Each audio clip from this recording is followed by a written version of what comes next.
Hace un momento comentábamos la situación difícil que vive el país en estos momentos y la falta de disciplina fiscal que ha habido.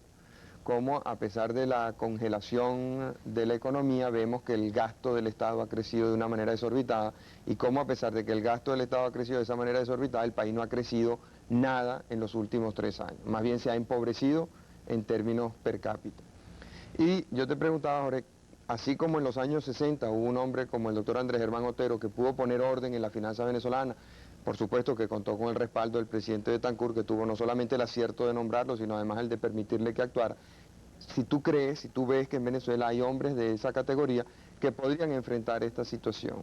Yo creo que hay una media docena o quizá más de hombres de esta categoría, y cuando hablo de esa categoría hablo de hombres que comprenden y entienden bien lo esencial del problema.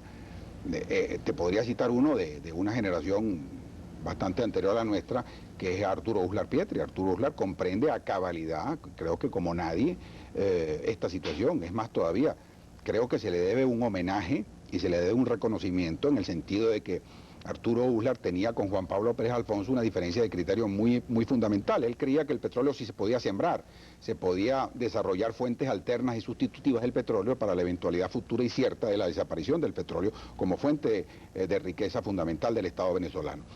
¿Tú no crees que esa ha sido la peor maldición que le ha caído a Venezuela, esa idea de sembrar el petróleo? Porque fíjate, sembrando el petróleo y creando otras industrias, se nos va el 20% del presupuesto, bueno, que es la deuda pública. Ahí está la maldición del efecto Venezuela. Y después, en mantener esas industrias, que lo que hacen es incurrir en pérdidas multimillonarias, se nos va otro 20% del presupuesto. Es que Total, que de lo que el petróleo nos da, el 40% se va sembrando mal el petróleo.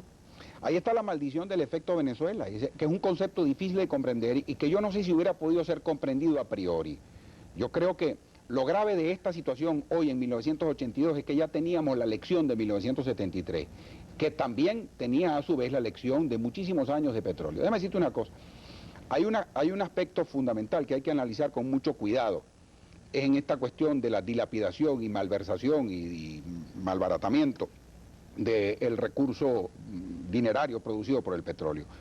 Existe la tendencia, el prurito, de echarle la culpa al gobierno anterior de lo mal que manejó las cosas. El gobierno de Betancur le echó la culpa al gobierno de Peris Jiménez, el de Peris Jiménez a la Junta de Gobierno, a la Junta Revolucionaria a su vez a la de Medina, y así sucesivamente, ¿no? La verdad es que cuando tú te pones a examinar detenidamente el fenómeno del gasto de lo que produce el petróleo, te encuentras con que el patrón es básicamente el mismo.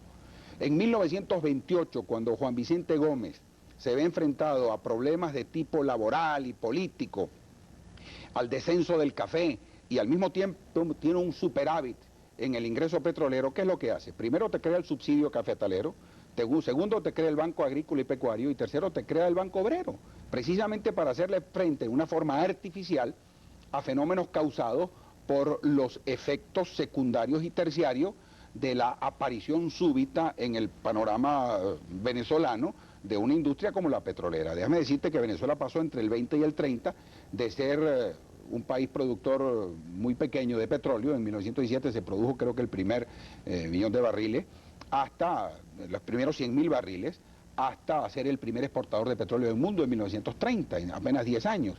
Y la fuerza laboral de la industria petrolera en esos 10 años llegó a magnitudes muy importantes. Tenía prácticamente el mismo número de hombres que tiene hoy en día, 25.000 a 30.000 empleados o obreros directamente involucrados en las labores pues, de la industria petrolera. Ese fenómeno lo encara Gómez como gastando dinero, invirtiendo dinero en esa forma. Y ese patrón se repite hasta nuestros días. Al extremo, pues, de que en 1974, cuando viene el salto de los ingresos petroleros, que pasa el precio del petróleo de $2 y pico, casi $3, a $12 el barril, en la época de Pérez, las empresas del Estado pasan a ser 400 empresas del Estado. Y se hacen cosas como la del Plan Cuarto de Sidor, que distorsionó completamente esa industria que había logrado más o menos estabilizarse y producir con una cierta racionalidad. Bueno, ese mismo patrón, ese es el que hay que estudiar desprejuiciado de cuestiones de tipo político. Es decir, hay que verlo no en función de lo mal que lo hicieron los otros, sino en función de un error fundamental que hemos venido repitiendo una y otra vez. Pero quiero regresar a la pregunta que me hiciste en relación a la posibilidad de un hombre que ocupara el Ministerio de Hacienda y que enfrentara esta situación con un poquito más de pericia y de habilidad que lo está haciendo el actual equipo de gobierno. Te dije que Arturo Uslar es un hombre que comprendía cabalmente esta situación, que había rectificado hasta cierto punto su criterio acerca de la posibilidad de sembrar el petróleo y que había admitido que Juan Pablo Pérez Alfonso tenía razón en el sentido de que la siembra del petróleo sencillamente no es posible, porque tú no puedes exceder en la inyección de capital la capacidad óptima de productividad humana de un país, porque lo que hace es deteriorar esa capacidad de productividad humana que existe en el país, echarla a perder, que es precisamente lo que ha pasado en Venezuela. Pero vamos a citarte otros hombres en la nueva generación. Yo creo que Iván Pulido Mora es un hombre excepcionalmente meritorio y competente y conocedor como el que más de la cuestión hacendística. Existen Mauricio García Araujo, otro economista extremadamente hábil y competente que podría ocupar perfectamente la cartera de Hacienda en un momento de crisis como el actual. De tal manera que los hombres están, y estoy seguro que hay algunos más. ¿Alguna mujer no se te ocurre? No se me ocurre, desgraciadamente no soy feminista. Pero el caso no debe referirse exclusivamente al ministro de Hacienda. Esto es una cuestión de un hombre providencial. Esa era una manía que tenía otro Luis XVI de Francia, que creía que trayendo a un economista de cierta reputación iba a resolver los problemas, y el problema no lo resolvía ni un Turgot, ni un ministro providencial que se trajera a poner un poco de orden. El problema lo resuelve un equipo de gobierno presidido en la jefatura del Estado por un hombre que comprenda y que entienda perfectamente la situación. Y desgraciadamente creo que este no es el caso. Y te digo que desgraciadamente porque tenemos suficientes elementos de juicio para estar muy alarmados de la visión y comprensión y captación que de la gravedad de la situación tiene en cuanto al presidente de la República se refiere. Hoy mismo, el presidente ha dado una declaración pública en la cual dijo que quería llegar caminando a Margarita. Yo te digo una cosa, yo pienso que la tenacidad y la constancia son una gran virtud, pero la terquedad es un gran defecto. No existe un solo margariteño, ni un solo ingeniero, ni una sola persona de relevancia que pueda admitir que el famoso puente a Margarita sea una obra prioritaria, necesaria y hasta útil. Todo lo contrario, hay muchas opiniones de mucho peso, de mucho valor, de mucha importancia, que opinan todo lo contrario. Pero el presidente parece que no las toma en cuenta, porque él no oye sino a lo que quiere oír. De tal manera pues que este simple indicio nos demuestra que estamos en muy malas manos, en muy mal momento. Bueno, un país como Venezuela, que ha desarrollado su educación a los extremos que la ha desarrollado, que ha pasado de ser un país paupérrimo como era a principios de siglo, a ser un país bastante desarrollado, tiene que contar con recursos para eso. Uno no puede pretender en 1982 que el presidente de la República tenga conocimiento de todo lo que está pasando en el país. Sencillamente están ocurriendo demasiadas cosas como para que el presidente sepa de todas ellas. Él tiene que confiar, tiene que delegar.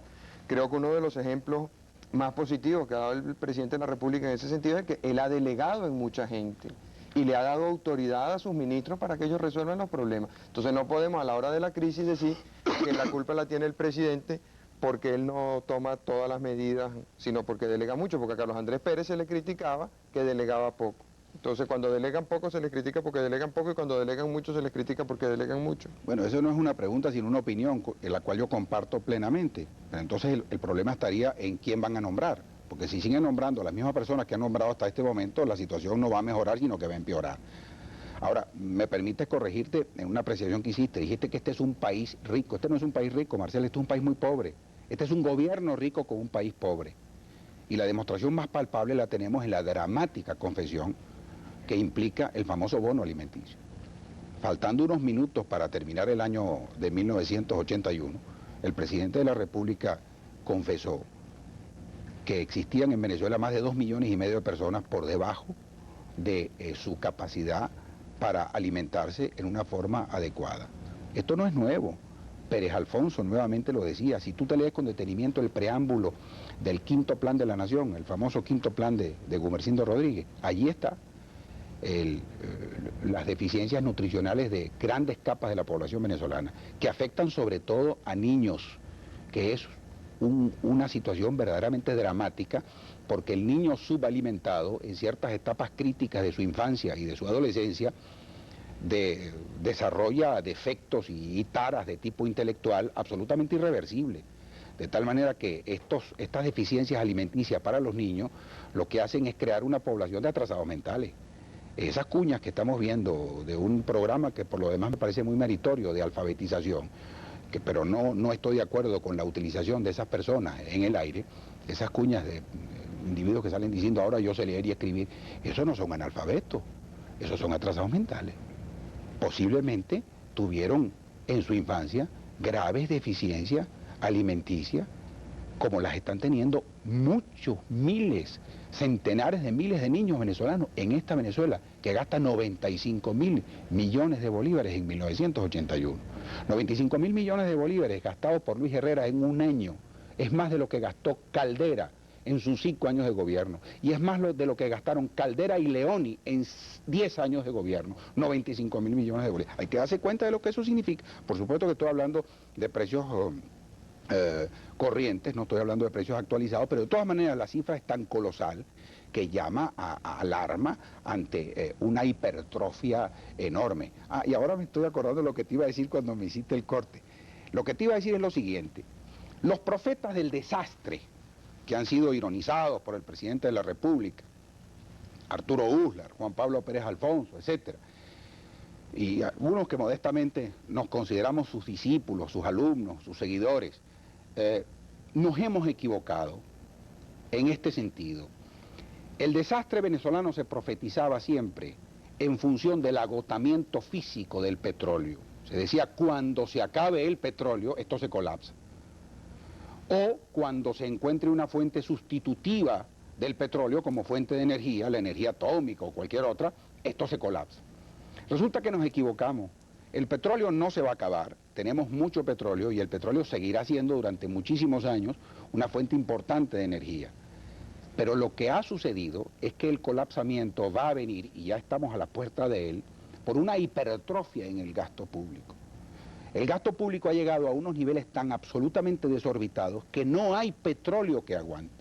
En 1974 el petróleo pasó de 2 y pico de dólares a 12 dólares el barril. En 1979 el petróleo pasó de 12 dólares a 34 dólares el barril, por lo menos en los precios internacionales. O sea, esos han sido abruptos y bruscos cambios, todos producidos por factores completamente fuera de nuestro control.